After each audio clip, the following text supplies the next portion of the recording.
Laqad kana lakum fi Rasulillahi uswatun hasanah. Kata Allah, sungguh telah kami tetapkan ada pada diri Rasulullah, ya, pada diri Rasulullah. Jadi Nabi Muhammad SAW ketika terlahir lalu ditetapkan sebagai Rasul oleh Allah, bukan hanya membawa kepribadian sebagai seorang manusia. Ya, qul innama ana basyarum mithlukum, Quran surah ke-18 ayat 110. Ya, kata Allah, katakan saya manusia seperti kalian. Jadi ada fitrah kemanusiaan pada diri Nabi Muhammad SAW. Fitrah kemanusiaan ini yang menjadikan beliau punya karakter seperti kita manusia, makan juga, minum juga, berpakaian juga. Namun demikian ada perbedaan antara beliau dengan kita. Bismillahirrahmanirrahim. Assalamualaikum warahmatullahi wabarakatuh. Alhamdulillahilladzi hadana ilal islami fa asbahna muslimin wa gharasa fi qulubina al-iman fa asbahna mu'minin wa amarna bil ibadati linakuna minal muttaqin fa subhanalladzi khalaqal insana ahsana taqwim fa nahmaduhu hamdan syakirin hamdan na'imin kama 'allamana an nahmadah wa nusalli wa nusallimu ala afdalil anbiya'i wal mursalin sayyidina Muhammadin wa ala alihi wa sahbihi wa ummatihi ila yaumiddin. Amma ba'd, fa ya ibadallah, usi nafsi wa iyyakum bitaqwallahi faqad fazal muttaqun fala tamutunna illa wa antum muslimun. Faqala ta'ala ya ayyuhalladzina amanu taqullaha haqqa tuqatih wa la tamutunna illa wa antum muslimun. Alhamdulillah, saudara-saudariku, kita masih diberikan kesempatan oleh Allah Subhanahu wa taala untuk bisa menjalani kehidupan di hari ini. Semoga hidup kita di hari ini insyaallah mendapatkan bimbingan dari Allah Subhanahu wa taala, dan semoga lebih baik daripada hari-hari yang sebelumnya.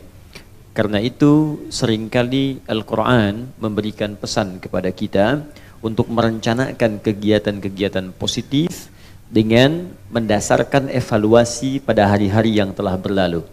Jadi yang kemarin dievaluasi, kemudian yang akan datang disiapkan dengan bertawakal kepada Allah Subhanahu wa taala.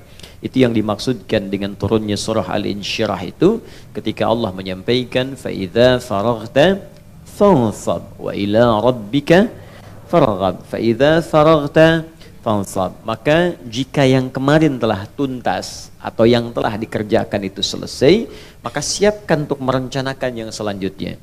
Ya, biasanya kalau kebiasaan Rasulullah SAW sebelum tidurnya beliau kemudian berevaluasi diri, istighfar 70 sampai dengan 100 kali, mengevaluasi kegiatan di hari itu, lalu merencanakan untuk yang besok. Apa yang mau dikerjakan? Ya, kita ikuti sebagai umatnya dengan keteladanan Rasulullah SAW seperti disebutkan dalam Al-Quran surah ke-33 Al-Ahzab ayat 21. Laqad kana lakum fi Rasulillahi uswatun hasanah. Kata Allah, sungguh telah kami tetapkan ada pada diri Rasulullah, ya, pada diri Rasulullah. Jadi Nabi Muhammad SAW ketika terlahir lalu ditetapkan sebagai Rasul oleh Allah, bukan hanya membawa kepribadian sebagai seorang manusia. Ya, qul innama ana basyarum mithlukum, Quran surah ke-18 ayat 110. Ya, kata Allah, katakan saya manusia seperti kalian. Jadi ada fitrah kemanusiaan pada diri Nabi Muhammad SAW. Fitrah kemanusiaan ini yang menjadikan beliau punya karakter seperti kita manusia, makan juga, minum juga, berpakaian juga. Namun demikian ada perbedaan antara beliau dengan kita, karena ditetapkan oleh Allah beliau sebagai Rasul, kita bukan. Beliau Nabi, kita bukan. Dan sifat Nabi dan Rasul biasanya memiliki dua keistimewaan. Satu, ma'sumun min kulil ma'asi wal karahah, dijaga oleh Allah Subhanahu wa taala dari setiap perbuatan maksiat dan hal-hal yang buruk yang melekat kepada pribadi manusia. Di sifat-sifat yang kotor, sifat-sifat yang tidak terawat, yang lusuh, yang ingusan, yang macam-macam. Nah, itu dijaga oleh Allah sehingga tidak sama dengan manusia biasa. Jelas ya? Nah, ini penting diketahui. Kemudian yang kedua, teman-teman sekalian, diberikan keteladanan untuk diikuti. Maka itu sifatnya muttaba'. Ya, muttaba' itu sesuatu yang diikuti. Bahkan spesial untuk Nabi Muhammad SAW, ketika umatnya mengikuti Rasulnya, maka dia otomatis akan langsung mendapatkan cinta Allah Subhanahu wa taala. Ini yang tidak didapatkan pada nabi-nabi dan umat sebelumnya. Jadi nabi-nabi dulu dari sejak Nabi Adam, lalu muncul Rasul pertama Nabi Nuh alaihissalam sampai dengan seterusnya. Ketika umatnya mengikuti nabinya atau rasulnya, belum tentu datang langsung cinta Allah kepada umatnya. Nabi Muhammad berbeda, punya tingkat ketinggian yang luar biasa, sehingga saking tinggi dan istimewanya banyak pujian disematkan kepada beliau. Wa innaka la'ala khuluqin azim, demikian di surah Al-Qalam itu. Ketika diikuti akhlaknya, perbuatannya, kebiasaannya, cinta Allah diturunkan kepada pengikutnya. Jika ia beriman, maka turun Quran surah ketiga Ali Imran ayat 31. Qul in kuntum tuhibbunallaha fattabi'uni yuhibbukumullah wa yaghfir lakum dzunubakum. Kata Allah, katakan Muhammad sallallahu alaihi wasallam pada seluruh umatmu, pengikutmu, ya, jika kalian serius mencintai Allah, maka ikuti semua tuntunan yang dibawa oleh Muhammad sallallahu alaihi wasallam. Yuhibbukumullah, ketika itu diikuti, maka cinta Allah akan diturunkan pada orang itu. Ketika cinta diberikan, maka yang pertama Allah anugerahkan bukan dunia dan seisinya, bukan pangkat kedudukan, bukan harta yang melimpah, tapi ampunan dari Allah Subhanahu wa taala, yang dengan ampunan itu akan terjaga pribadi orang ini selalu dalam ketaatan dan kebaikan. Jadi kalau seorang sudah diampuni oleh Allah, cirinya maka tubuhnya dari ujung kepala sampai ujung kaki akan terjaga dari perbuatan maksiat. Diberikan bimbingan dalam jiwanya, disebut burhan namanya. Ya, laula ar-ra'a burhana rabbih, demikian di surat Yusuf. Jadi di hati kita itu ada petunjuk disebut dengan burhan. Kalau seseorang tergerak berbuat maksiat, maka hatinya akan berkata, jangan kerjakan, jangan lakukan. Nah, orang yang semakin dekat dengan Allah, dicintai oleh Allah, nah itu kuat sinar dalam jiwanya. Cahayanya kuat. Jangankan mengerjakan sesuatu, terfikir pun itu akan dijauhkan oleh Allah Subhanahu wa taala. Nah, jadi apa yang Nabi tunjukkan kita coba ikuti. Nabi malam-malam mengevaluasi diri, menyiapkan kegiatan untuk besok. Kita sebagai umatnya mengikuti itu semua. Saya kemarin baca Quran sekian ayat, maka besok saya akan baca sekian surah. Kemarin saya belum berinfak, hari ini saya akan infak. Kemarin saya dari 5 salat waktu itu hanya berjamaah 2-3 kali. Selebihnya munfarid. Maka hari ini saya siapkan 5 waktu berjamaah. Kemarin saya nggak tahajud, malam ini saya rencanakan bangun jam sekian, salatnya sekian rakaat, habis salat mau ngapain, dan seterusnya. Nah, ini yang kita persiapkan. Kalau semua seperti itu disiapkan, maka demi Allah saya katakan tidak ada waktu kita yang sia-sia. Semua teratur dan hidupnya enak. Jadi kalau sudah semua teratur dan automatically kita kerjakan dalam keseharian, itu nggak perlu dituliskan lagi menjadi agenda. Biasanya kalau latihan tuh perlu dituliskan. Besok ini. Ya, TK kan begitu Bu ya. SD begitu Bu ya. Waktu TK, waktu SD kan begitu, tuliskan. Tapi setelah menjalani itu dalam keseharian, kan otomatis kita kerjakan. Nah, saya berikan rahasia besar. Orang beriman itu disebutkan oleh Al-Quran, dia punya daya fikir yang panjang. Ini rahasia. Itu ada di Quran. Kedengaran keluar? Quran surah ke-59 ayat 18. Al-Hasyr ayat ke-18. Jadi orang beriman itu dia punya daya fikir yang panjang, visinya panjang. Ya, bukan cuma dunia. Yang kita alami itu kan insya Allah 3 alam ya. 3 alam. Ya, kita simpan yang alam kandungan, kita sebutkan yang kita alami secara sadar dan nyata, yaitu alam dunia, kemudian alam kubur, ya afala ya'lamu idza bu'athira ma fil kubur. Jadi alam dunia, alam kubur, kemudian ketiganya akhirat. Yang terakhir, ya dengan segala sifat-sifatnya. Kita berharap insya Allah semoga Allah berikan pada kita surga dengan rahmatnya. Baik, jadi ada dunia, ada alam kubur, ada apa terakhir? Akhirat, puncaknya surga. Nah, jadi kalau ahli iman dan ahli takwa, dia akan mengukur visi hidupnya bukan cuma di satu alam dunia, tapi sampai ke yang paling jauh, akhirat. Baik, saya coba tuliskan ya. Saya khawatir sampai hari ini kita belum punya visi ke situ. Ya, bukan kita, mungkin sebagian dari Anda. Baik, lihat sini. Jadi ada yang rugi kalau cuma sampai sini nih. Ini kan sekarang kita ada di mana? Bukan tanah kusir ya, di Andor. Nah, kita masih di tanah kusir dan masih masuk dalam bagian dunia. Nah, ini kita ada di sini, dunia. Kemudian setelah itu masuk ke kubur, insya Allah. Setelah itu akhiran. Akhiran. Ada akhir, ada akhiran. Ya, kalau akhir batas sesuatu, tapi boleh jadi setelah itu ada lagi. Tapi kalau pakai tak di ujungnya bisa sifat atau pembatas paling akhir yang tidak ada lagi setelah itu. Ya, karena itu ada akhirah. Lihat akhirat tak di ujungnya. Yaumul akhir, hari berakhir, selesai. Nggak ada hari lagi. Tapi di situ ada perhitungan, ada tempat, ada macam-macam. Ketika disebutkan tak akhirah, maka puncaknya di situ, selesai. Tidak ada lagi setelah itu. Jelas? Di sini kita berharap semoga Allah anugerahkan surga. Ya, kita tuliskan di sini. Ya, tidak cukup dengan amin, kita lihat dulu.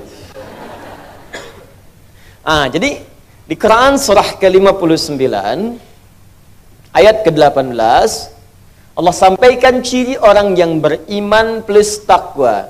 Jadi urutan itu ada iman plus takwa, ada iman belum meningkat takwa, ada Islam belum sempurna iman.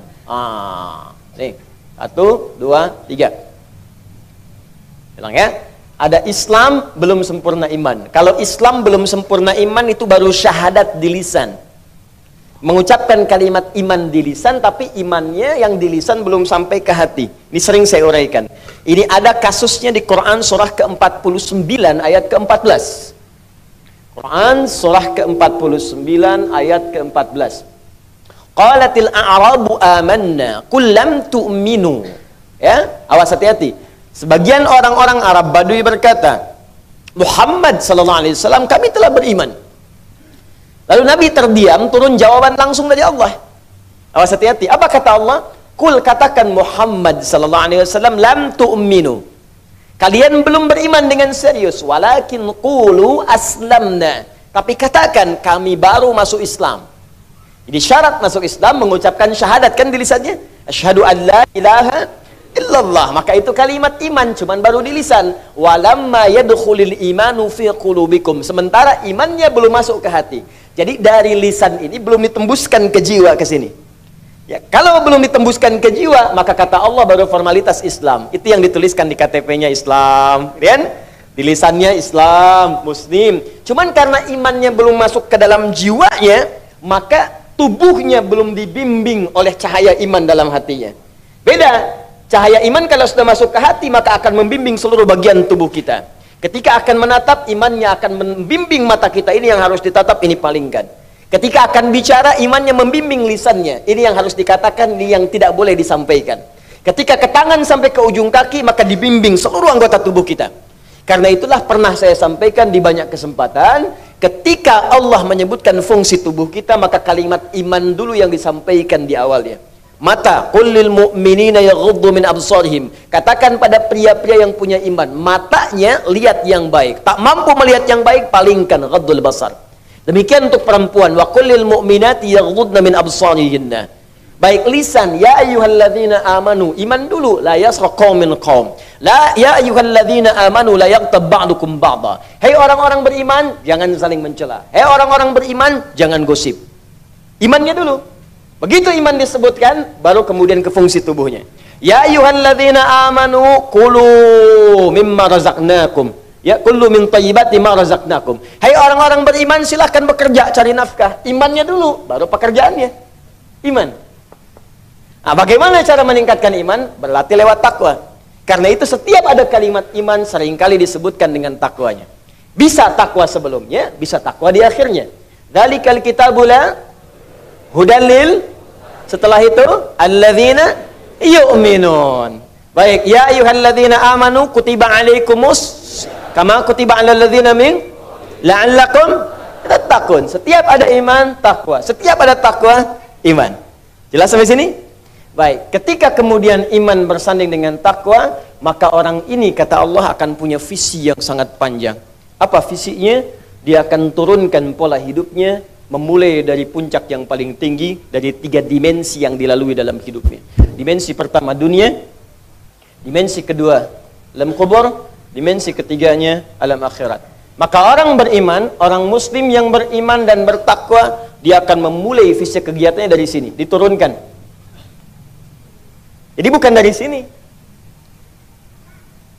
Jadi kalau ada orang belum beriman, apalagi belum berislam, wajar kalau cuma cara berpikirnya sampai sini.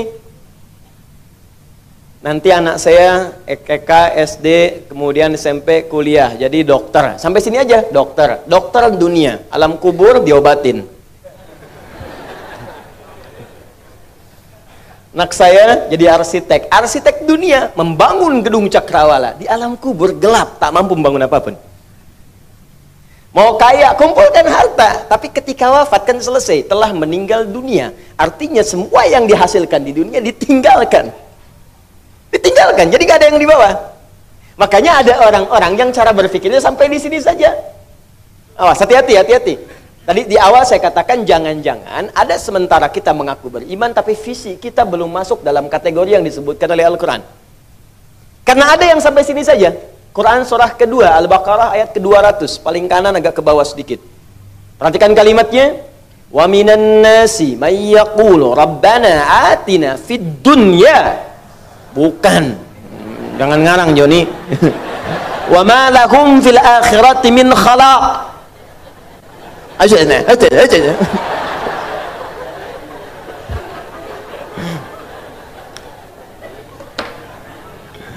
Ayo menghafal biar nyambung kita. Ya. Wa minan nasi may yaqulu rabbana atina fid dunya wa ma lahum fil akhirati min khalaq. Baru ayat 201-nya berbicara tentang beriman dan bertakwa.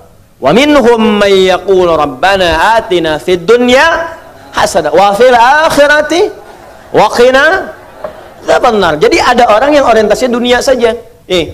Wa minan nasi minnya litab'id, dan diantara sebagian, tidak semuanya, annas dari manusia yang hidup di bumi. Annas, nas, semua manusia disebutkan 241 kali dalam Al-Qur'an. Wa minan nas, min dari semua, minnya litab'id, bukan semua manusia tapi sebagian saja. Dari sebagian manusia ini ada yang orientasi hidupnya dunia saja. Rabbana atina fid dunya. Ya Allah, anugerahkan kepada kami semua kemuliaan dunia, kedudukan yang paling tinggi, harta yang paling banyak. Ini nggak mikir. Nikmatiannya dunia lah, alam kubur gimana nanti belum jelas. Ada yang begitu. Ya, akhirat belum nampak, dunia aja dulu. Nah, begitu wafat kelabakan. Ya, nah ini poin pertama ini. Nah, sedangkan ada yang kedua, ini yang paling tinggi. Wa minhum may yaqulu rabbana atina fid dunya hasanah wa fil akhirati hasanah wa qina adzabannar. Visinya dia inginkan dunia akhirat. Disebutkan dunia akhirat, alam kubur otomatis masuk. Nah, cara merumuskan ini disebutkan di Quran surah 59 ayat 18. Ya ayyuhalladzina amanu ittaqullah. Hei orang-orang yang telah beriman kepada Allah, tingkatkan takwamu kepada Allah. Di antara cara meningkatkan takwa itu wal tanzur nafsum ma qaddamat ligat, dan hendaklah setiap diri kalian yang merasa beriman itu nafsun tuh kepada setiap kita, ke diri kita. Kata Allah, hendaklah setiap orang, jadi kalau merasa beriman itu, orang beriman tuh kata Allah pasti punya planning seperti ini. Ya, siapkan dirimu untuk hari esok. Ghad di situ itu sampai ke akhirat, maknanya nakirah, jauh. Jadi kalau mau bikin persiapan, kalau diturunkan detailnya kata Allah, kalau engkau ingin bikin persiapan yang bagus untuk aktivitasmu, maka buatlah kemudian detail kurikulum sampai akhiratmu. Cara menurunkannya, visinya turunkan. Anda kan ingin ke surga. Saya sering katakan, surganya mau yang mana? Nomor 1 kah? Nomor 2 kah? Nomor 3 kah? Nomor 4 kah? Belum jelas VVIP kah? Atau VIP kah? Kelas bisnis kah? Atau kelas ekonomi kah? Seekonomi-ekonominya surga masih enak, masih nyaman, nikmat. Ya, ini mana yang mau didapatkan? Yang ini bersama semua nabi. Quran surah keempat ayat 69. Yang ini di taman surga. Quran surah 51 ayat 15 sampai dengan 23. Yang ini seluas langit dan bumi. Quran surah ketiga ayat 133 sampai 134. Yang ini nggak disebutkan langsung, tapi keindahannya nyata. Paling minimal pengen apapun terfikir langsung ada. Jadi yang kelas ekonomi loh, Bu, pengen terfikir langsung ada. Anda mau lewat ke sini, itu depan ada jualan somai itu. Belum sempat beli, pengen rencana doang, begitu keluar dari sini udah habis. kepikiran masuk mobil meninggal gitu ya. Kadar Allah masuk surga ke kelas yang ini. Begitu pertama kali masuk yang kepikiran somai an-nur ya Allah, seling langsung. Kok pedagangnya nggak ada ya Allah, ping ke situ muncul juga. Padahal pedagangnya udah di sini misalnya pindah. Contoh. Jelas ya? Nah, turunkan dari sini. Ini amalannya apa? Amalannya apa? Amalannya apa? Amalannya apa? Ada semua. Ya, ada semua. Di ketika Anda temukan semua amalannya ini, turunkanlah menjadi kurikulum kegiatan di bumi. Ini maksudnya. Ini contoh, saya ambil dulu yang ini ya, paling tinggi. وَمَنْ يُطِعِ اللَّهَ وَرَسُولَهُ فَأُولَٰئِكَ مَعَ الَّذِينَ أَنْعَمَ اللَّهُ عَلَيْهِم مِنَ النَّبِيِّينَ وَالصِّدِّيقِينَ وَالشُّهَدَاءِ وَالصَّالِحِينَ وَحَسُنَ أُولَٰئِكَ رَفِيقًا. Siapa yang mau taat kepada Allah dan Rasulnya, kami akan satukan mereka di surga nanti dengan 4 golongan yang paling mulia. Satu, semua para nabi yang pernah bertugas di bumi. Kemudian ada orang-orang para syuhada, orang-orang jujur yang senang mengamalkan isi Al-Quran. Keempat, orang-orang soleh. Semua dikumpulkan di satu tempat di surga. Kalau kalian ingin cari visi, maka mereka model terbaik, kata Allah. Wa hasuna ulaika rafiqa. Jadikan mereka teman hidup. Bawa kurikulumnya, bawa manhajnya, terapkan di kita. Nabi nggak mungkin, karena sudah tidak ada nabi setelah Nabi Muhammad SAW. Tapi kita bisa turunkan cara hidup para syuhada, cara hidup orang-orang soleh, cara hidup para siddiqin. Keluarkan itu modelnya, buat kurikulum hidup. Apapun profesi kita. Dan gak harus jadi ustad. Bukankah Abu Bakar itu bukan ustad? Beliau seorang pengusaha, tapi punya gelar as-siddiq. Bukankah Utsman bukan ustad, tapi seorang pengusaha sampai jadi khalifah? Bukankah Amr bin As juga bukan seorang ustad, ya, tapi seorang birokrat, juga diplomat yang ulung? Ali yang ustad, Abu Hurairah yang ustad, di Anda yang pengusaha, pedagang, birokrat, diplomat, apapun itu, profesi yang kita kerjakan, turunkan rumus ini, kerjakan saat di dunia. Sampai kita berpulang kepada Allah Subhanahu wa Ta'ala. Dan lihat bagaimana Allah menepati janjinya. Innallaha la yukhliful mi'ad. Sungguh Allah tidak akan pernah mengingkari janji. Jelas sampai sini? Nah, pertanyaannya, hari ini teman-teman sudah mengeluarkan yang mana dari semua ini? Ayo perjelas. Jangan-jangan dunia dikejar-kejar, tapi akhirat belum disiapkan. Terus kalau hari ini wafat mau apa? Coba deh, coba. Setiap hari saya ingatkan, harus berpikir dalam sehari, mungkin kita wafat di hari itu. Itu akan memberikan motivasi kuat bagi kita untuk membenahi diri. Jadi kalau pikiran kita tuh selalu hidup terus, hidup terus, hidup terus. Untuk dunia itu bagus, tapi untuk akhirat gak akan ingat. Kalau Anda sedang bekerja urusan dunia, silahkan bayangkan untuk semangat hidup. Tapi ketika Anda ada jeda, fikirkan akhirat Anda kalau diwafatkan oleh Allah Subhanahu wa Ta'ala. Bakal apa yang mau dibawa? Karena itu, tidak ada di antara bakal terbaik untuk menyiapkan kita pulang, kecuali yang paling tinggi di antara itu adalah mendekat kepada tuntunan Al-Quran. Tuntunan Al-Quran. Dan semua tuntunan Al-Quran ini, jika benar kita pelajari, kita ikuti, maka ada janji yang disampaikan oleh Nabi SAW, diteruskan oleh riwayatnya Al-Imam Al-Bukhari di kitabnya Al-Jami' As-Sahih Al-Musnad Al-Mukhtasar min Umur Rasulullah sallallahu alaihi wasallam wa sunanihi wa ayyamihi, nomor hadis 4719. Al-Bukhari menerima dari Hajjaj bin Minhal, Hajjaj bin Minhal menerima dari Syu'bah, Syu'bah menerima dari Al-Qamah bin Marthad, Al-Qamah bin Marthad menerima dari Sa'ad bin Ubaidah, Sa'ad bin Ubaidah menerima dari Abu Abdurrahman As-Sulami, Abu Abdurrahman As-Sulami menerima dari Uthman bin Affan radhiyallahu taala anhu, dan Ali bin Abi Thalib karamahullahu wajhah anin Nabi sallallahu alaihi wasallam qaal khairukum man ta'allamal Qur'ana wa 'allamah. Kata Nabi, jika ada orang baik, maka yang terbaik di antara yang baik itu adalah orang yang mau belajar Al-Qur'an dan mengamalkan isinya. Dan semoga kita yang tengah belajar ini dimasukkan oleh Allah Subhanahu wa taala kepada hadis yang telah Nabi tegaskan. Untuk itu mari kita mulai kajian kita dengan kembali membahas surah An-Nur pada ayat yang pertama dan ayat yang kedua insyaallah. Bismillahirrahmanirrahim. Yang tadi muqaddimah ya, ini yang mau kita bahas. Hari ini saya bawakan satu contoh kitab. Nanti kalau sudah masuk ke hukum, saya akan coba bahas dari beberapa kitab. Ini satu yang saya bawa hari ini, Rawa'iul Bayan fi Tafsiri Ayatil Ahkam, karangan Syekh Ali As-Sabuni.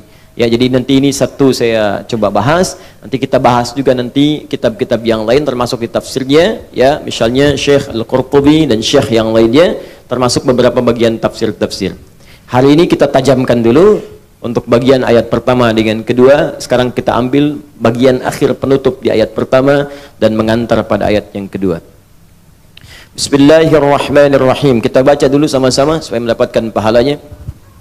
A'udzu billahi minasy syaithanir rajim.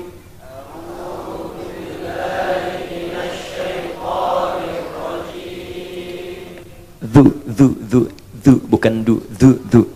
A'udzu billahi minasy syaithanir rajim.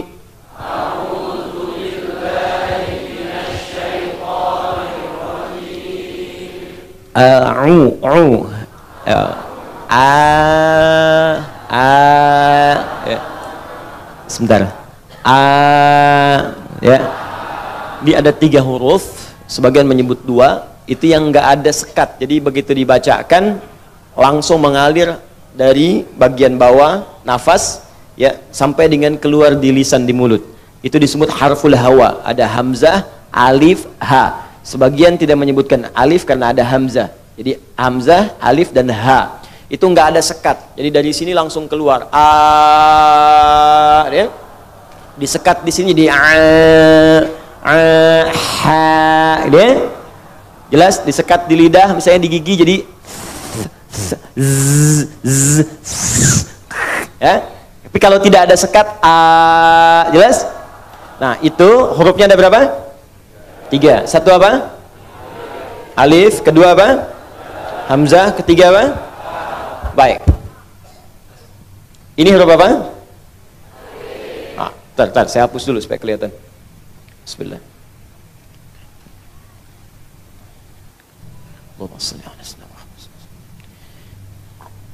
Baik. Ini huruf apa? Bukan. Ini hamzah namanya. Jelas ya? Saya ulang. Ini huruf apa? Hamzah, namanya hamzah wasal. Baik, hamzah wasal. Kalau memakai kepala di atasnya, kepala yang sering dipahami sebagai ain, padahal ini hamzah. Kalau ada perutnya baru ain. Kalau dia menggunakan kepala di atasnya begini, maka disebut hamzah qata' namanya. Qata'. Nah, ini yang ini kalau begini saja disebut wasal. Wasal itu bisa disambung kalimatnya tanpa hamzahnya dibaca. Ya, misal ini ma panjang, ini ismun, hamzah, sin, mim. Jelas? Ini begini, ismun. Ini ma. Kalau kita kemudian satukan ini ma dengan ismun. Ismun itu nama. Saya mau tanya siapa namamu? Kalau laki-laki tambah ka di ujungnya, perempuan tambah ki. Gampang ya? Ma ismu tambahkan ka, mas muka. Ka. Ya. Kalau perempuan apa? Ki, mas muki. Jelas ya? Jelas? Kalau sudah jelas gak usah ditanya lagi. Mas Yono, Mas Asep, jelas ya? Mas mu, ini ismun, ini kaf. Ini hamzahnya wasal. Kenapa disebut wasal? Wasal itu bersambung. Artinya bisa langsung nyambung tanpa harus dibaca hamzahnya. Jika ada kalimat sebelumnya ma, ada ismun, cukup hilangkan harakat kasrahnya, langsung dibaca masmuka, masmuki. Ya, misal di Quran bi'salismul fusuqu ba'dal iman. Bismillahirrahmanirrahim. Bismillah asalnya ba, ismun Allah, dibaca bismillahirrahmanirrahim. Hamzahnya tak perlu dibaca di situ ketika bersambung. Tapi kalau yang seperti ini qata', mau nggak mau harus dibaca. Nggak bisa nggak dibaca. Misal ya, hamzahnya begini. Jelas? Ada seperti ini. Maka nggak bisa dibaca masmu, dibaca ma ismu. Jelas? Paham di sini? Baik, ma anzala. Ya, baik, ma unzila. Jadi nggak bisa dibaca maunzila. Ya, manzala tidak, unzila, anzala, hamzahnya bunyi. Paham? Kalau alif dia letaknya di pertengahan kalimat atau di akhir kalimat yang berfungsi memanjangkan huruf sebelumnya. Contoh, di tengah-tengah kalimat, ini fa, ini ta, ini ha. Fataha. Lalu ditambah alif setelah fa, jadi begini. Baca Fatah. Ya, Fatah. Ya, ketika ditambahkan alif kemudian di pertengahannya, maka huruf sebelumnya dibaca panjang 2 harakat. Di alif itu huruf yang terletak di pertengahan atau akhir kalimat untuk memanjangkan huruf sebelumnya. Atau di akhir misalnya. Misal ra, mim, alif gini. Baca. Rama. Jangan takut salah. Pokoknya kalau ada alif di ujungnya, pasti harokatnya a panjang. A, Roma. Nih, bo, kemudian ha ada alifnya. Baca. Boha. Jangan takut salah. Baca. Kalau enggak a awalnya, kalau enggak a, i atau u, selesai. Hidup ayu. Baca harokat pertama dengan 3 kemungkinan. Kalau enggak amzah a, kasrah i atau u, enggak ada yang lain. Jelas? Baik. Lihat sini, doha. Kadang-kadang ini alifnya tidak harus tegak lurus, ya, tapi kadang-kadang bisa agak bengkok dia. Ya, dalam bahasa Jepang bingkeng dia. Ini. Gini. Gini, baca. Duha wad duha wal laili idza. Ini alif. Yang ini alif. Ya, jelas di sini? Baik, ya, jadi ada dia bisa di akhir, ada dia bisa di awal. Nanti kita akan dapatkan kalimat itu ketika masuk kepada ayat yang kedua nanti. Jelas sampai sini? Baik, ini hamzah, ini alif, kemudian ada ha, 3 ha seperti ini, harful hawa. Ha. Antara hamzah alif dengan ha nggak ada sekat.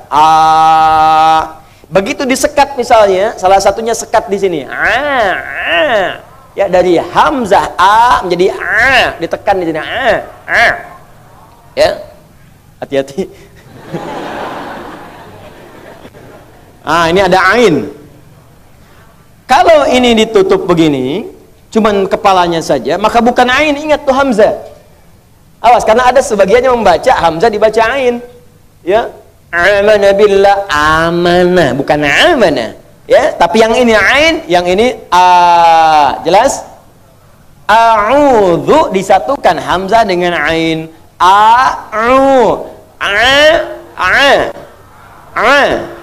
Sekat di sini a. Gak usah malu. Pokoknya ucapkan aja. Ya, namanya belajar, kalau salah tuh wajar. Kalau sudah merasa benar, untuk apa belajar? Jelas?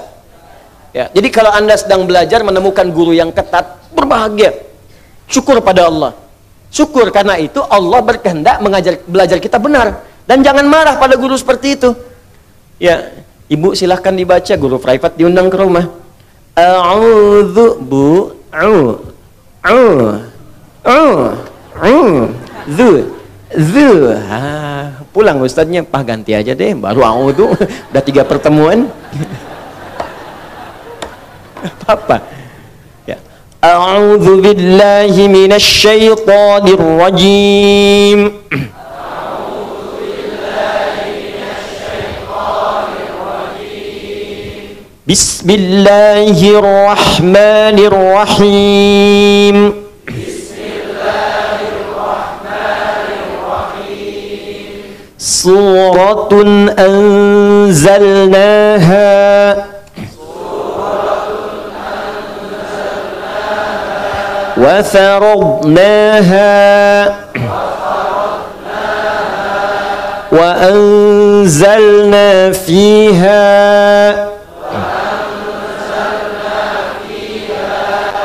آيات بينات لعلكم تذكرون.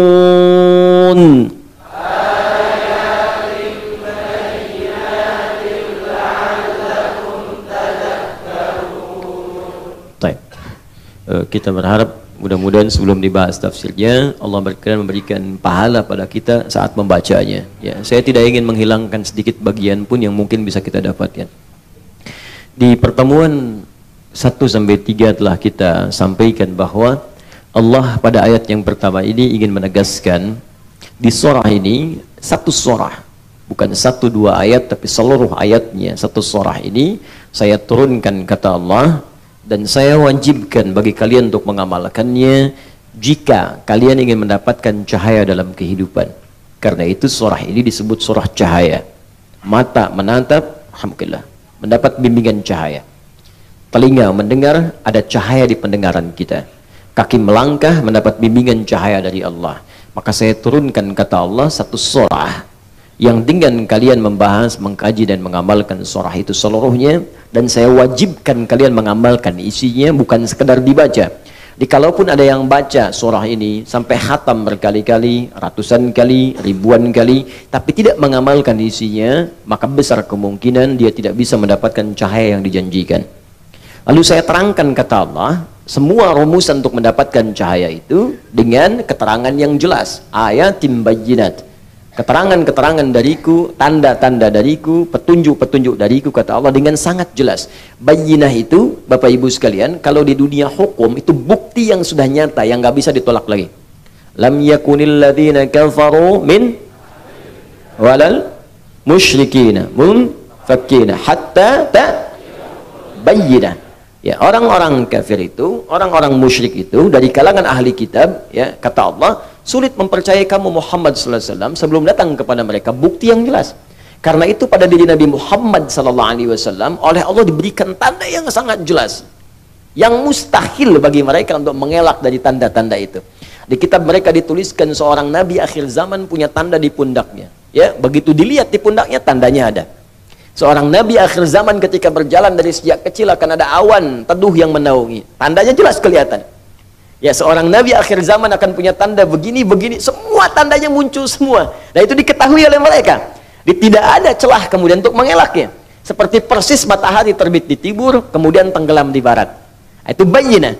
Kalau ada dalam Al-Quran sifat-sifat bayyinah, artinya semua yang diterangkan oleh Allah dengan sangat jelas, saking jelasnya, nggak ada celah bagi kita untuk mengelak. Kalau sampai yang sudah jelas pun masih mengelak juga, maka ini ada persoalan dalam jiwanya. Ya, saya mau tanya pada Bapak Ibu sekalian. Misal, saya mau contohkan. Ini apa? Tisu. Kalau saya katakan ini apa belum kelihatan, Anda bingung jawabnya, wajar. Tapi kalau saya tunjukkan jelas dengan bendanya, sampai warnanya, belum yakin juga ini tisu, berarti ada masalah dalam pandangan Anda. Jelas ya? Tapi kalau Anda jelas melihatnya putih dan mengingkari ini tisu, maka masalahnya di hati Anda. Demikian nanti Allah terangkan di surah ini tentang bagaimana fungsi mata, tentang bagaimana menjaga diri dalam kehidupan, tentang manfaat mengerjakan ini, menjauhi ini, dan dijelaskan semuanya. Teorinya dijelaskan, manfaatnya dijelaskan, contohnya dijelaskan. Makanya disebut di awal saya jelaskan sejelas-jelasnya. Kalau masih belum jelas juga, ada masalah kemudian dengan cara dia memahaminya. Kalau sudah jelas gak diamalkan, ada masalah di hatinya. Kalau sudah jelas kemudian gak beriman juga, ini ada masalah dalam jiwanya. Pelan sampai sini, paham? Baik. Kemudian apa fungsi semua ini saya terangkan, kata Allah dengan jelas. Dan saya menginginkan kalian punya cahaya dalam kehidupan. Apa di antara tujuan yang paling utamanya? La'allakum tadhakkarun, supaya kalian mampu meningkatkan zikir kepada Allah Subhanahu wa taala. Bagian terakhir ini yang akan saya pertajam. Sebelumnya saya terangkan sebagian saat di Al-Hikmah. Bapak Ibu sekalian, zikir adalah segala kegiatan atau aktivitas, yang mampu mendekatkan diri kita dengan Allah Subhanahu wa taala. Yang mampu mendekatkan diri kita dengan Allah Subhanahu wa taala. Setidaknya zikir dalam Al-Quran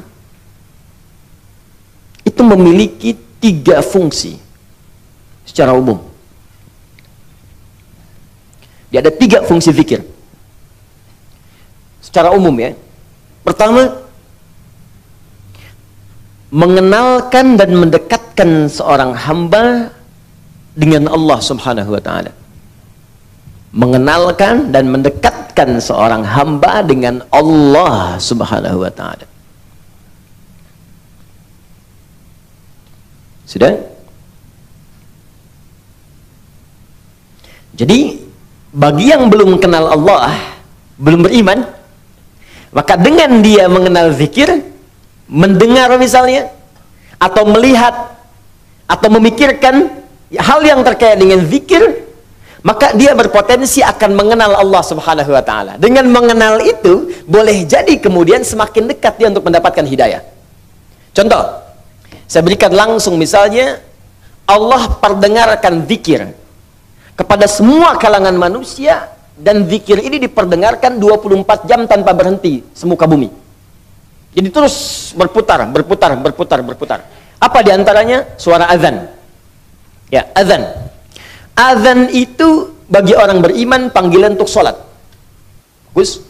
Bagi yang belum beriman, itu pengenalan kepada Allah. Untuk diingatkan kembali bahwa dia punya Tuhan yang hak. Karena itu sholat dalam Al-Quran disebut dengan zikir. Ya, buka Quran surah ke-20 ayat 14. Ketika Allah menegaskan kemudian kepada Nabi Musa alaihissalam, kata Allah, innani anallah la ilaha illa ana fa'budni wa aqimis salata li dzikri. Innani anallah, kata Allah, hei Musa, saya Allah. La ilaha illa ana, tidak ada Tuhan yang layak disembah dan dipertuhankan kecuali saya. Anda silahkan bandingkan ya, satu-satunya kitab suci di muka bumi yang mengatakan langsung saya Allah, sembah saya, hanya Al-Quran. Silahkan cek di kitab manapun. Anda temukan, adakah satu kitab yang mengatakan saya Tuhan, sembah saya? Silahkan cek. Hanya di Al-Quran tertulis, innani anallah. Di mushaf dituliskan, di Quran dibacakan. Innani anallah, kata Allah, saya Allah. Dan kalimatnya menggunakan inna. Harfu tauqidin wa nasbin tansibul isma wa tarfa'un khabara mabniun alal fathi la mahalla lahu minal i'rabi. Inna harfu nasab wa tauqid, nasab untuk menancapkan sesuatu dengan kuat, tauqid untuk menguatkan apa yang akan disampaikan. Kata Allah, innani, saya ini, saya tegaskan pada kalian, ya, tancapkan di dalam jiwa-jiwa kalian, kata Allah, cuman saya yang Tuhan. Innani anallah, saya Allah. Quran surah ke-20 ayat 14. La ilaha illa ana, gak ada Tuhan kecuali saya. Fa'budni, sembah saya. Tunjukkan pada saya di kitab mana ada keterangan saya Tuhan, sembah saya, kecuali di Al-Quran. Kenapa? Karena fitrah manusia itu tidak mungkin bisa mengatakan saya Tuhan. Jadi kalau ada kitab kemudian isinya tidak ada mengatakan saya Tuhan, ini menunjukkan kitab itu bukan berfirman dan bersumber dari Allah Subhanahu wa taala. Karena hanya Allah yang mampu mengatakan saya Tuhan. Makanya satu-satu manusia yang pernah mengaku Tuhan kemudian menyadari dan fitrahnya menolak. Kan satu-satunya Fir'aun tuh. Direkamkan dalam Al-Quran, ana rabbukumul a'la, saya Tuhan kalian yang paling gede. Ya, lalu ketika dia akan tenggelam, bukan ralat ya Allah. Ya, al-ana hasasul haq. Di surat Yusuf muncul nih, muncul kebenaran. Ya, ketika kemudian perempuan menggoda, muncul kebenaran. Sama juga Fir'aun ketika mau tenggelam, sekarang nyadar kamu bukan Tuhan. Tuh.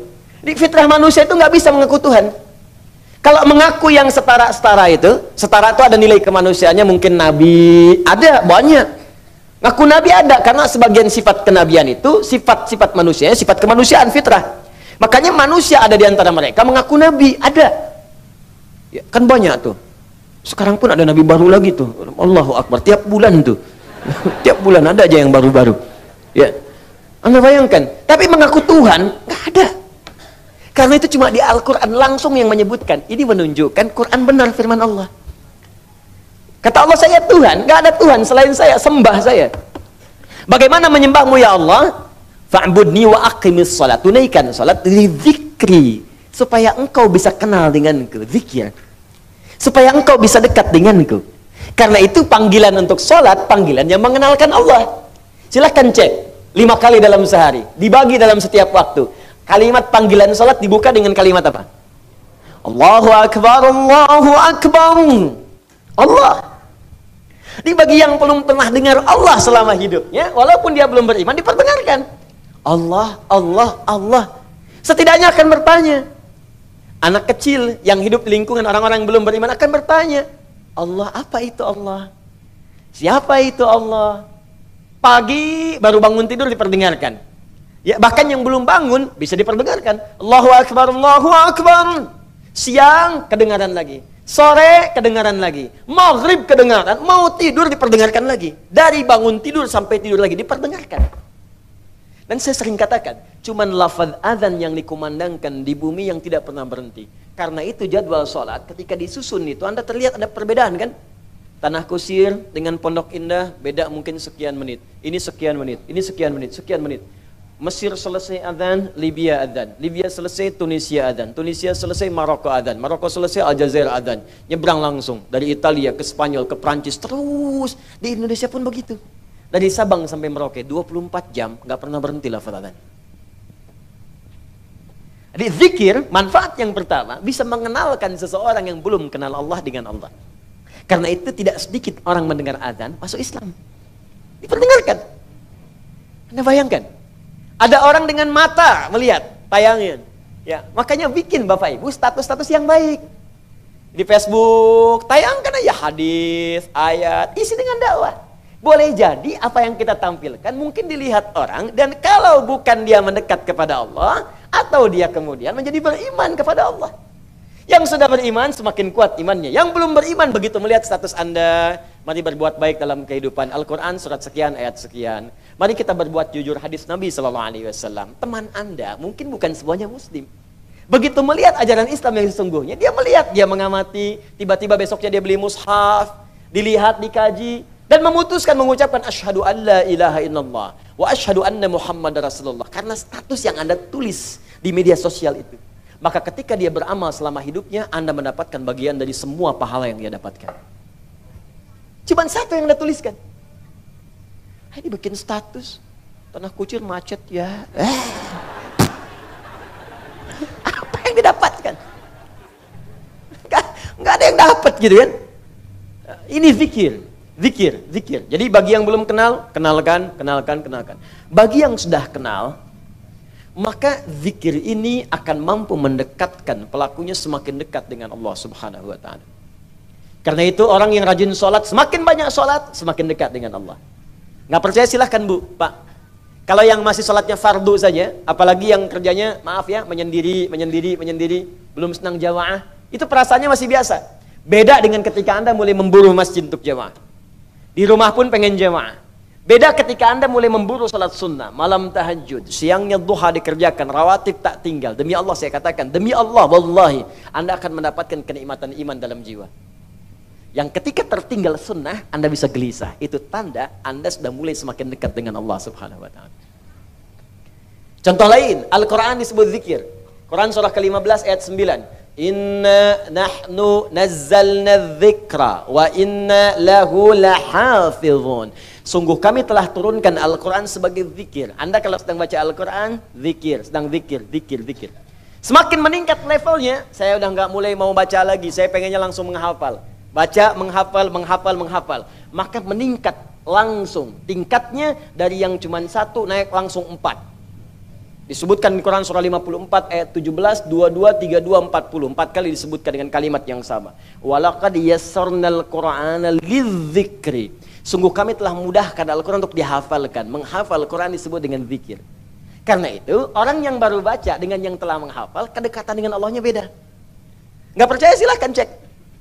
Anda yang baru baca, besoknya baca lagi, meningkat, baca lagi. Semakin banyak baca, semakin dekat dengan Allah. Yang menghafal lebih daripada itu.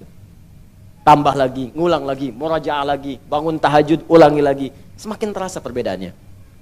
Doa, bagian dari zikir. Quran surah ke-7 ayat 205. Wadhkur rabbaka fi nafsika tadarruan wa khifatan wa dunal jahri minal qaul. Makanya ketika Anda sedang berdoa, bukankah semakin merasa dekat dengan Allah? Ya kan? Ada perasaan berbeda dalam hati kita kan? Nah, jadi yang pertama, fungsi zikir itu mampu mendekatkan diri kita dengan Allah Subhanahu wa Ta'ala. Kalau sudah dekat orang ini, maka akan terjadi 2 hal dalam hidupnya.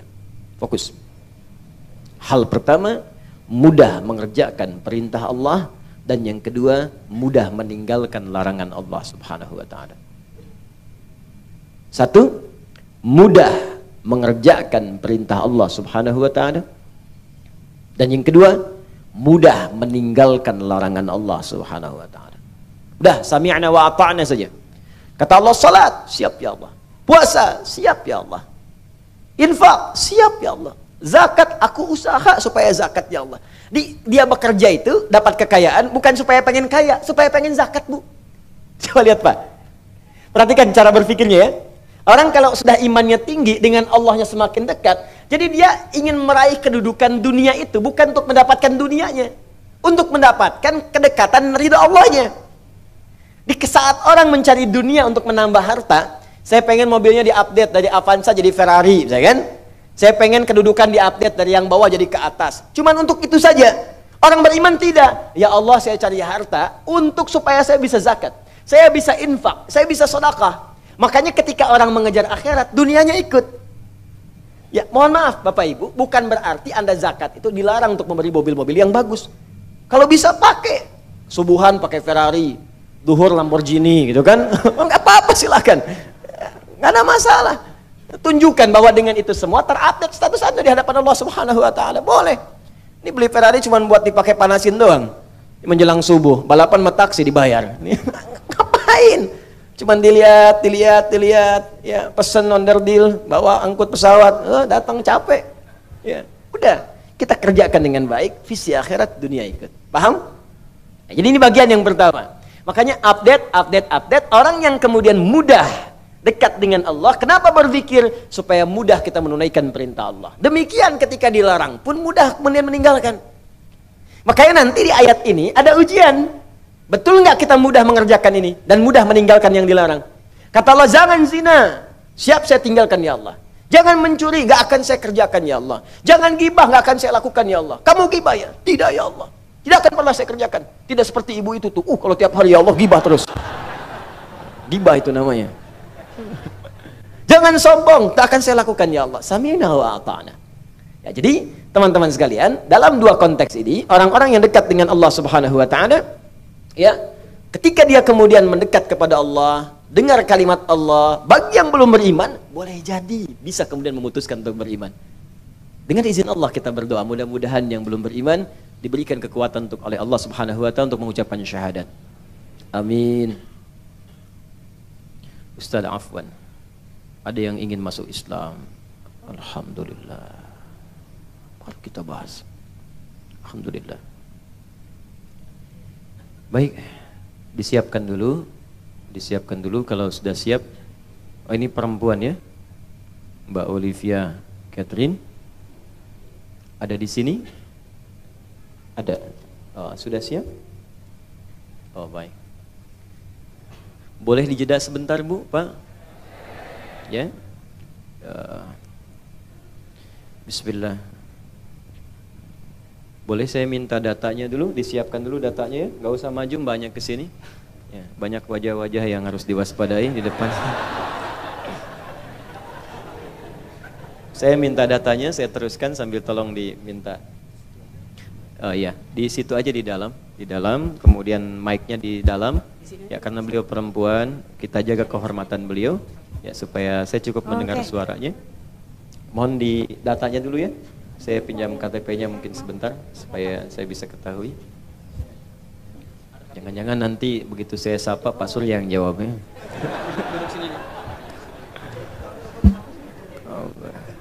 Astagfirullah. Saya teruskan ya sambil kita menunggu. Alhamdulillah. Wala haula wala quwwata illa billah. Jadi, maaf, semakin dekat dengan Allah, semakin mudah meninggalkan larangan. Jadi kalau pengertian terbaliknya begini, kalau Anda susah meninggalkan larangan Allah, berarti Anda belum dekat dengan Allah. Itu Pak. Bu, kata Allah jangan gosip, masih gosip, Anda belum dekat dengan Allah. Jangan berselisih, masih berselisih, Anda belum dekat dengan Allah. Jangan mencuri, masih mencuri. Jangan korupsi, masih korupsi. Jangan mencela, masih mencela. Jangan ribut, masih ribut. Berarti belum dekat dengan Allah. Sebab kalau sudah dekat dengan Allah itu mudah mengerjakan perintah, gampang meninggalkan larangan. Itu prinsipnya. Karena itu kata Allah, saya turunkan di satu surat, satu ayat belum cukup, dua ayat. Dua ayat belum cukup, tiga ayat. Tiga ayat belum cukup, 4 ayat. Nih sekarang kalau 4 ayat belum cukup, saya turunkan satu surat. Suratun anzalnaha. Sesurat saya turunkan. Ujungnya la'allakum tadhakkarun. Dengan satu surat ini kamu belajar supaya dekat dengan Allah. Jadi kalau saya sudah turunkan satu surat belum dekat juga, kata Allah, perlu saya turunkan berapa surat lagi? Ya, ini bagian pertama. Jadi kita evaluasi dulu sebelum kita lanjutkan. Bagian pertama tentang zikir dengan segala detail dan pengertiannya. Apakah sampai dengan pagi ini Baik perintah dan larangan itu sudah mudah kita kerjakan untuk perintah dan mudah kita tinggalkan untuk larangan. Kalau belum, berarti ada bagian zikir tertentu yang belum kita sempurnakan pelajarannya. 2. Zikir bermanfaat bisa melahirkan ketenangan yang dalam pada jiwa. Membuat hati lebih tenang. Dalilnya ada di Quran surah ke-13, Ar-Ra'd ayat ke-28. Di pertengahannya. Ala bi dzikrillahi tatma'innul qulub. Ala harful ihbari wat taukidi. Harful ikhbari wat taukidi. Huruf yang digunakan untuk menyampaikan informasi dan menguatkan apa yang akan disampaikan itu. Ala, demikian cara menerjemahkannya. Aku beritakan pada kalian dan aku tegaskan. Bidzikrillahi, jika kalian benar zikirnya kepada Allah. Dengan berzikir yang benar itu, karena ba itu di sini bisa berfungsi sebagai isti'anah, bisa musahabah, bisa ilsaq, bisa juga Bapak Ibu sekalian, hati-hati taukid. Taukid. Kata Allah saya tegaskan, ya isti'anah, meminta bantuan. Dengan kalian zikir, minta bantuan kepada Allah itu dengan zikir. Atau musahabah, mendekat kepada Allah. Dengan mendekat kepada Allah lewat zikir, tatmainnul qulub, maka dampaknya akan menenangkan kepada jiwa, kepada hati. Makanya orang-orang yang sering berzikir dan bagus zikirnya, karena dekat dengan Allah, hatinya tenang, Pak. Bu. Nah, karena itu semua amalan zikir membuat kita tenang. Saya tuh nggak bosan mengatakan, kalau Anda sedang gelisah, cari amalan zikir dan dengan itu otomatis kita tenang. Kalau sedang punya masalah, lebih baik kerjakan amalan zikir. Minimal hati tenang walaupun solusi belum datang. Masih ingat tadi? Jenis-jenis zikir. Satu apa? Salat. Kedua? Berdoa. Ketiga? Baca Al-Quran. Kan? Coba deh, ibu, bapak punya persoalan. Pilih satu di antara tiga ini. Ketika sedang punya masalah, ambil wudu. Menghadap ke arah kiblat. Salat 2 rakaat. Silakan salat. Salat wudu kah? Ke masjid tahiyatul masjid kah? Salat aja dulu. Begitu Anda salat, demi Allah saya katakan. Demi Allah saya katakan, kalau sholat Anda benar, seketika hati Anda saat sholat menjadi tenang. Bahkan masalah bisa tumpah saat sujud di atas sajadah. Betapa banyak persoalan sulit itu hilang seketika dengan hanya menghamparkan kening kita di atas sajadah. Tapi banyak persoalan yang kecil menjadi besar karena dipersulit dengan adu argumentasi yang tak berujung. Kan Papa katakan begini, Ma. Iya, Mama kan sudah ingatkan juga, tapi kan Papa begini. Tak pernah selesai.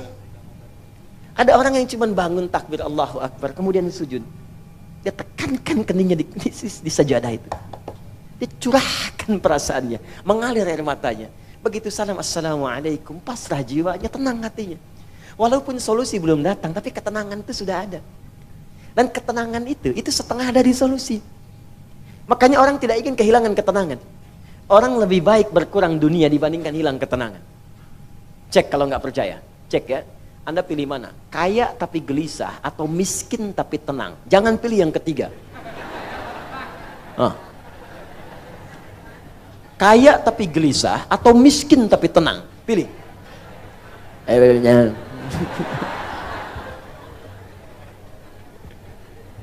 Paham ya? Itu. Ditenang itu penting. Dan tenang itu setengah dari solusi. Ibu yang tenang, mudah memberikan kemudian arahan kepada anak-anak. Suami yang tenang, mudah kemudian membimbing keluarga. Pemimpin yang tenang di perusahaannya, mudah mengatur kemudian arus perusahaannya, pekerjaan dan sebagainya. Guru yang tenang, mudah memunculkan inovasi dan ide-ide yang baik kemudian. Tenang, itu penting. Jelas? Nah, orang yang sering zikir itu tenang. Baca Quran. Makanya kalau sedang ada kegelisahan, kita cari ketenangan. Ketenangan terbaik itu zikir. Makanya orang yang tenang itu cenderung sehat, Bu, Pak. Gak banyak penyakit. Artinya kalau selama ini Anda sering gelisah, zikirnya belum maksimal. Ya, uang belanja belum muncul juga, udah akhir bulan, gelisah gitu. Mana zikirnya? Ya, baru macet sedikit udah gelisah. Ya, baru gelap dikit mendung udah gelisah. Ya, ya Allah panas sekali, kapan hujannya? Kasih hujan, ya Allah, kok hujannya gede banget. Maunya apa? 3, ini yang paling hebat. Yang jarang banyak orang ketahui. 3, berzikir kepada Allah bisa meningkatkan kecerdasan dan menambah pengetahuan. Bisa meningkatkan kecerdasan dan menambah pengetahuan. Bahkan dalam konteks ini Allah langsung memberikan gambaran ahli zikir itu bersamaan dengan ahli fikir. Jadi mustahil ada orang berzikir yang dia tumpul cara berfikirnya, mustahil. Kata Allah, ahli zikir itu pasti pikirannya tajam, inovasinya tinggi, kuat dia. Karena itu di Quran surah ketiga Ali Imran ayat 190 sampai 191 disandingkan bagaimana kekuatan ahli zikir yang meningkat kecerdasannya itu berlipat-lipat. Inna fi khalqis samawati wal ardi wa ikhtilafil laili wan nahari la ayatin liulil albab. Siapa ulul albab di situ? Alladzina yadhkurunallaha qiyaman wa qu'udan wa 'ala junubihim. Belum berhenti, setelah itu wa yatafakkaruna. Kemudian fi khalqis samawati wal Rabbana ma khalaqta hadza batila. Perhatikan, pertama disebut ulul albab, yang kedua disebut sering berpikir, berinovasi, merenungkan, kontemplasi. Siapa itu ulul albab? Bapak Ibu tahu kelapa enggak? Kelapa. Jangan katakan wallahu alam, kelapa. Kelapa. Tahu buahnya? Buah kelapa. Baik. Buah kelapa itu kan ada kulit yang kasar, yang luar kan? Baik ya? Baik, kemudian kalau dibuka serabutnya, serabut dibuka, ada apa dalamnya? Baik, batoknya masih keras kan? Baik, kalau batoknya dibuka lagi ada apanya? Dagingnya kan? Buahnya itu sama kulitnya tadi Bu ya. Nah, jadi kalau ibu ada buahnya berarti keluar lagi dari awal ya. Ada dagingnya, ya kan? Begitu dibuka udah batok, kok kulit lagi? Maaf ya, maaf. Saya agak detil kalau ke situ. Dibuka ada apa tadi? Dagingnya. Begitu dagingnya kemudian mau dimakan, di dalam daging itu ada apa lagi? Air. Nah, di dalam air itu ada apa lagi? Panas. Bukan, ada bagian yang lembut, yang putih itu. Tahu? Nah, itu yang disebut lub dalam bahasa Arab. Lubun. Jamaknya albab. Lub itu yang paling dalam dari sesuatu. Lub. Jadi kalau kita belajar itu, ada orang yang masih menangkap kulitnya luarnya. Ustadz dan nerangin sampai 2 jam. Ini kemana sih arahnya nih? Masih di kulit. Masih serabut tuh, masih serabut. Iya kan? Oh, zikir. Batok. Iya kan? Oh, dekat dengan Allah. Daging. Allahu Akbar, sami'na wa ata'na. Itu ulul albab. Lub, bagian dalamnya. Bahkan ada orang yang baru disebutkan satu huruf, satu kalimat, dia sudah paham. Oh, ini arahnya akan ke sini. Ada orang-orang, anak-anak yang belajar, baru disebutkan judulnya ini, sudah terbayang di kepalanya. Pembahasannya 1, 2, 3, 4, 5, 6. Ulul albab. Ya, ketika seseorang baru berpikir untuk tafsir, ada orang diberikan oleh Allah keistimewaan untuk ta'wil. Ketika seseorang baru berpikir perjalanan akan ditempuh dari Bandung kemudian ke Jakarta dalam waktu 3 jam, ulul albab bagaimana kosornya sudah tersusun oleh dia. Bahkan ada yang sudah memetakan kilometer sekian kosor, jamak kosor, sekian macet sekian, ulul albab. Ada orang terpikir untuk masuk kampus saja, saya akan masuk kampus A misalnya, atau ada yang mengatakan saya kuliah kemana nanti? Nanti aja deh. Itu belum sampai batok, baru naik tuh ya. Baru naik, pohonnya jadi belum. Kalau sudah dia berpikir sampai dari atas dulu, saya ingin jadi ini, kuliahnya ke sini, ininya ini, sampai kampus pun dia ikuti. Saya pengen kuliahnya di kampus ini, kurikulumnya dia ambil, dosennya dia lihat, tuh semua ulul albab. Ulul albab. Nah, orang yang ulul albab ini kebiasaannya Allahu Akbar, dia merumuskan sesuatu dengan teliti, terpikir.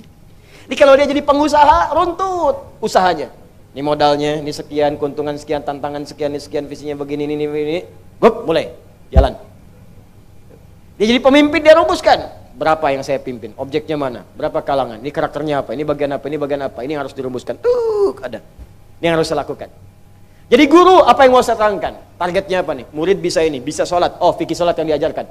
Apa yang target yang harus disampaikan? Bikin kurikulumnya, begini, begini, begini. Dalilnya begini, caranya begini, bacaannya begini, hikmahnya begini. Turunkan ulul albab.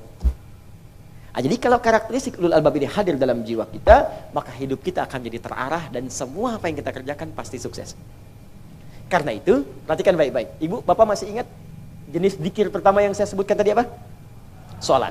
Salat menjadi amalan pertama yang Allah perintahkan kepada Nabi Muhammad SAW untuk dikerjakan oleh para umatnya dari kalangan sahabat sebelum hijrah ke Madinah. Allah tidak mengajarkan puasa dulu, bukan haji dulu, bukan umrah dulu, bukan zakat dulu, tapi salat dulu. Begitu salat diajarkan dengan baik, semua para sahabat seluruhnya dengan profesi apapun yang mereka jalani, semua sukses tanpa kecuali. Tunjukkan pada saya sahabat mana yang tidak sukses dalam hidupnya. Semua sukses. Walaupun kadar kesuksesan itu bagi setiap orang relatif. Bagi si A, saya pengen jadi guru, udah sukses. Bagi si B, manajer sukses. Bagi si C, direktur sukses. Walaupun itu bisa relatif, tapi semua menjangkau. 12.000 sahabat Nabi, 38 menjadi panglima. Kekuatan satu panglimanya bisa menaklukkan Persia dan Romawi. Satu diplomatnya bisa menaklukkan Afrika. Amr bin As, cuman ekspedisi. Dari mulai Mesir, Libya, Tunisia, Maroko, Aljazair, sampai ke Syam. Sekarang 4 negara. Jordania, Libanon, Palestina, Syria. Itu semuanya muslim sampai sekarang. Cuman satu orang diikutin para sahabat dari belakang.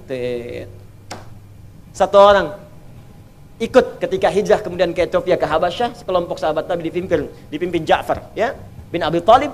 Kemudian sebagian ada yang ikut satu orang saat ekspedisi ke Cina, ya. Singgah kemudian di Baros, 414 km dari kota Medan. Singgah di situ, singgah saja Islam senusantara. Kemudian jadi Indonesia, Malaysia, Brunei Darussalam, Filipina Selatan, Thailand Selatan, Rakhine sukunya Rakhine sampai sekarang. Bukan karena keislamannya, karena Allah jaga dengan nilai Islam itu. Yang paling penting itu kok bisa ada yang sukses, tenang hatinya. Lihat, berislam itu sukses. Berislam itu tenang. Islam itu solusi. Islam itu inovasi. Jadi kalau Anda sudah masuk Islam belum sukses, belum tenang, belum bisa berinovasi, ada yang belum sempurna kita pelajari. Itu poinnya. Karena itu ketika seseorang dekat dengan Allah, maka ditambahkan pengetahuan. Tadi yang saya katakan, turun Quran surah kedua di akhir ayat 282, paling kiri sebelah bawah. Wattaqullah wa yu'allimukumullah. Semakin kau tingkatkan takwamu kepada Allah, semakin aku tambahkan pengetahuan kepadamu. Demi Allah saya katakan, perhatikan oleh Anda biografi orang-orang dulu di masa yang lalu. Orang-orang hebat. Yang penemu dari mulai matematikawan, fisikawan, kimia, ahli pakar di bidang macam-macam. Silahkan cek. Pendidikan pertama mereka sebelum belajar hanya memaksimalkan 2 hal. 1, menghafal Al-Quran. 2, memaksimalkan sholat. Ajarkan anak Anda sholat dengan baik, hafalkan Quran. Begitu mulai dikerjakan dekat dengan Allah, akan mudah membuka potensi ilmu manapun yang akan dipelajari. Jadi muslim itu jangan terbatas kemudian hafal Quran, tahu hadis, amalkan. Di Quran itu ada dorongan untuk menjadi ahli-ahli di bidang-bidang tertentu. Di hadis ada dorongan jadi ahli kimia, ahli fisika, ahli matematika, ada. Ayo berkembang. Dan saya merindukan ada dokter hafal Quran, ya kan? Tentara hafal Quran, polisi hafal Quran, ya insya Allah presiden hafal Quran, gubernur hafal Quran, ya semua insya Allah diamalkan dalam kehidupan. Insya Allah, demi Allah, tidak ada orang Islam memegang posisi tertentu dalam hidup kecuali memberi maslahat, termasuk pada non-muslim yang hadir di sekitarnya. Jadi kalau ada orang Islam tidak memberi maslahat atau mengganggu bahkan kepentingan non-muslim, berarti ada yang kurang tepat dengan keislamannya. Kita jeda sebentar untuk memberikan kesempatan bagi saudari kita yang akan masuk Islam. Bismillahirrahmanirrahim.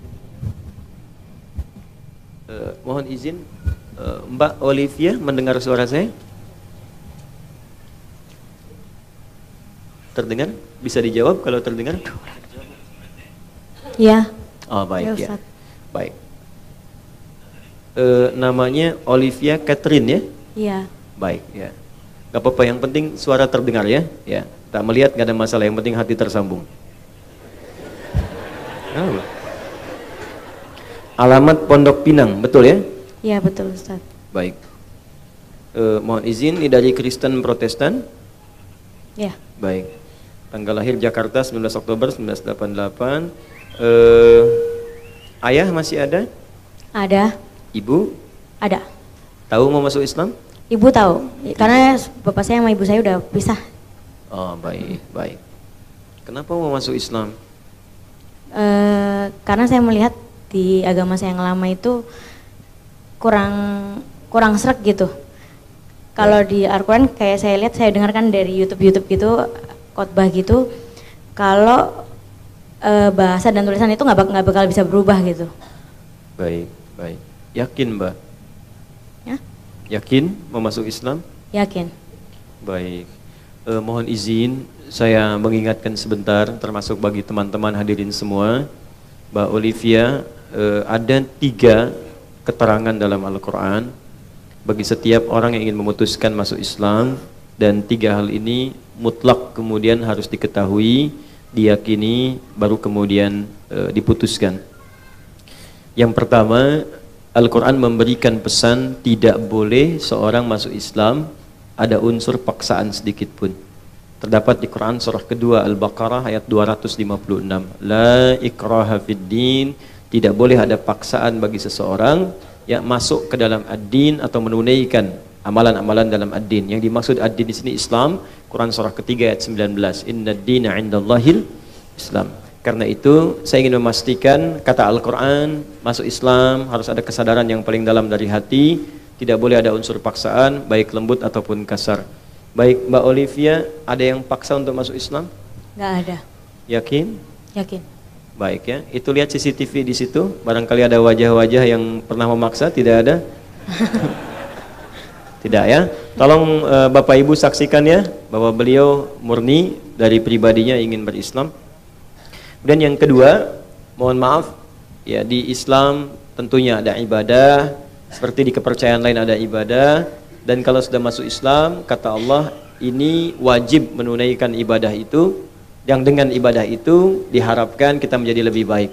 Ada sholat, ya, ada puasa, kemudian juga nanti kalau ada peluang, ada umrah, ada haji, yaitu ada di Quran surah kedua ayat 208. Ya ayyuhalladzina amanu dukhulu fis-silmi kafah.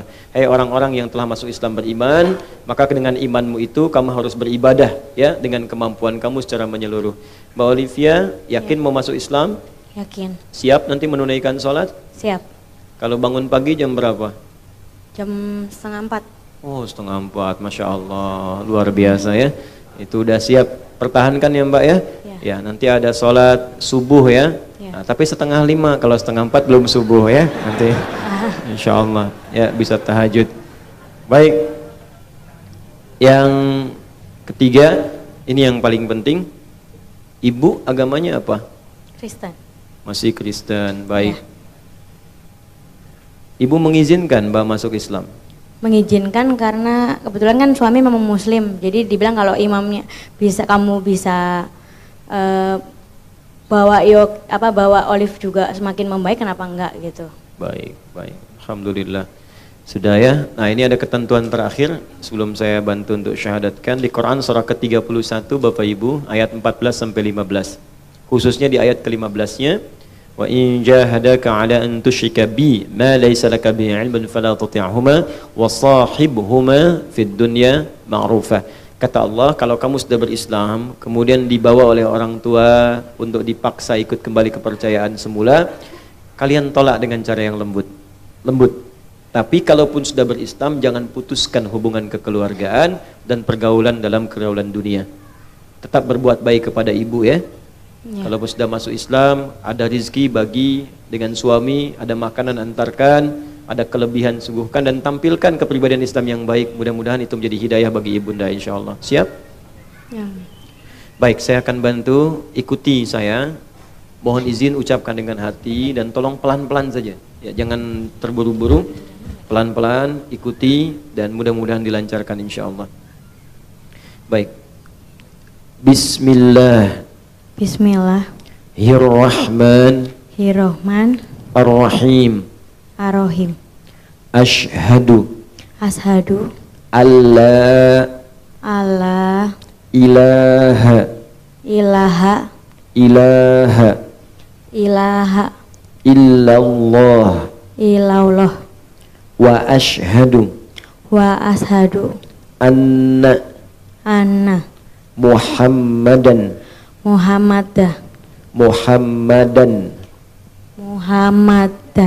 Rasulullah. Saya bersaksi dengan sesungguhnya dengan sesungguhnya bahwa bahwa tidak ada Tuhan tidak ada Tuhan yang yang layak disembah layak disembah dan dipertuhankan dan dipertuhankan kecuali hanya Allah, Allah, dan dan saya bersaksi saya bersaksi dengan sesungguhnya bahwa Nabi Muhammad adalah utusan Allah yang terakhir. Alhamdulillahi Rabbil Alamin, Rahmanir Rahim, Maliki Yawmiddin, Iyyaka na'budu wa iyyaka nasta'in, ihdinas siratal mustaqim, siratal ladzina an'amta 'alaihim ghairil maghdubi 'alaihim waladdallin. Allahumma salli wa sallim wa barik ala rasulika al-karim nabiyyika nabi sayyidina Muhammadin wa ala alihi wa sahbihi ajma'in. Allahumma inna nas'aluka khairan ma sa'alaka rasuluka al-mustafa nabiyyuna Muhammad sallallahu alaihi wasallam wa na'udzubika min kulli ma ista'adha bika anhu rasuluka al-mustafa nabiyyuna Muhammad sallallahu alaihi wasallam. Ya Allah, kami bermohon kepadamu segala kebaikan yang pernah dipermohonkan oleh Rasulullah Muhammad SAW, dan kami berlindung dari segala keburukan yang pernah diperlindungkan kepadamu oleh Rasulullah Muhammad SAW. Allahumma inna nas'aluka al-huda wa at-tuqa wal 'afafa wal ghina wal maghfirah, khasatan ya Allah li ukhtina Olivia Catherine. Allahumma taqabbal minha syahadataha wa taqabbal minha islamaha wa fiqha ya Allah tuala hayatiha. Ya Allah, kami bermohon kepadamu ketakwaan yang tinggi, keimanan yang kuat, dan kedekatan denganmu. Khususnya kami mohonkan kepada saudari kami Olivia Catherine, ya Allah, mohon terima syahadatnya, mohon terima keislamannya, bimbing ia selama hidupnya, yasirlah ya Allah fi jami'i hayatiha. Ya Allah, mudahkan semua urusan kehidupannya. Al-haqqa ya Allah bis-salihin ma'alladzina amta 'alaihim minan nabiyyin was-siddiqin wasyuhada'i was-salihin wa hasuna ulaika rafiqa. Ya Allah, dekatkan dia dalam lingkungan orang-orang yang saleh, teman-teman yang baik, keluarga yang baik, dan mohon satukan ya Allah di kemudian hari dengan orang-orang terbaik bersama Rasulullah Muhammad sallallahu alaihi wasallam, para nabi, orang-orang saleh, orang-orang jujur, dan kalangan para syuhada. Allahumma inna nakhusuka ya Allah bu Eli Megawati, Allahumma hdiha ya Allah kama hadaita li bintiha. Ya Allah, kami khususkan kepada ibunda dari Olivia Eli Megawati. Allahumma seperti Engkau anugerahkan hidayah kepada putrinya, anugerahkan hidayah kepada ibundanya ya Arhamar Rahimin. Kuatkan ya Allah hatinya untuk bisa memeluk Islam bersyahadat. Ya Allah, tunjukkan kepadanya kekuatan dan kebenaran Islam. Ya Allah, anugerahkan ya Allah. Ya Allah, anugerahkan ya Allah. Ya Allah, anugerahkan ya Allah pertemuan kepada keluarga besar mereka di akhirat seperti Engkau telah pertemukan dan satukan mereka di dunia. Allahumma alhiqna ma'ahum ya Arhamar Rahim fi rahmatik. Ya Allah, seperti Engkau berikan anugerah kemuliaan kepada Olivia Catherine, anugerahkan pula ya Allah kemuliaan yang sama kepada kami. Hamba-Hamba-Mu, anugerahkan rahmat-Mu kepada kami. Rabbana atina fid dunya hasanah wa fil akhirati hasanah wa qina adzabannar. Bi fadlika subhana rabbika rabbil izzati amma yasifun wa salamun alal mursalin walhamdulillahi rabbil alamin.